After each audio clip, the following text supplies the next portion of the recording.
मिर्जा मोहम्मद इलियास मरहूम के भाई सलीम मिर्जा, नईम मिर्जा मरहूम और वसीम मिर्जा ऑफ यूके के वालिद मोहतरम खालिद मिर्जा, यासिर मिर्जा, खुरम मिर्जा और मोहम्मद अब्दुल्ला मिर्जा के चचा सुलेमान भट्ट के ससुर शाहिद भट्ट और जहांगीर मिर्जा ऑफ यूके के मामू हाजी रियाज मिर्जा मरहूम की दुआए चहलम का इनेकाद उनके भतीजे जफर महमूद मिर्जा ऑफ दुबई की हवेली पर किया गया। दुआए चहलम में मारूफ सियासी, समाजी, कारोबारी शख्सियात, उलमा इकराम, उज़ाम, इलाका माहिदीन, मोअज़्ज़िज़ीन और अजीज़ो कारब ने कसीर तादाद में शिरकत की। हाजी मोहम्मद रियाज मिर्जा मरहूम के इसालो स्वाब के लिए इज्तिमाई दुआ की गई, जिसके बाद मेहमानों के लिए लंगर का एहतमाम किया गया। अकासी राजा साजिद। हमारे यूट्यूब चैनल खबरनामा टीवी को सब्सक्राइब, फेसबुक पेज को फॉलो और लाइक कीजिए ताकि हर नई आने वाली वीडियोस आप तक फौरी पहुंच सकें। शुक्रिया। अपनी रहमत के समंदर मैं उतर जाने दे, बेठिकाना हूँ अज़ल से,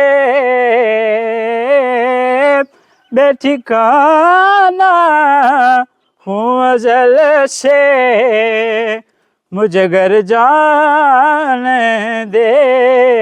अपनी रहमत कि समुंदर में उतर जाने दे। सुबह बत्ती का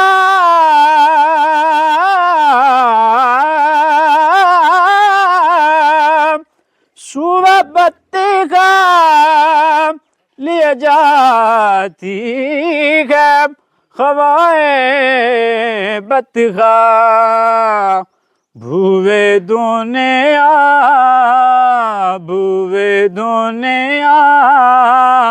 मुझे गुमराह न कर जाने दे। जिंदगी या दे मदीना मैं गुजारी सारी, जिंदगी याद मदीना में गुजारी सारी। उम्र भर की है कमाई है हमारी सारी, उम्र भर की है कमाई है हमारी सारी। हूँ अज़ल से बेठिकाना हूँ अज़ल से, मुझे घर जाने दे। अपनी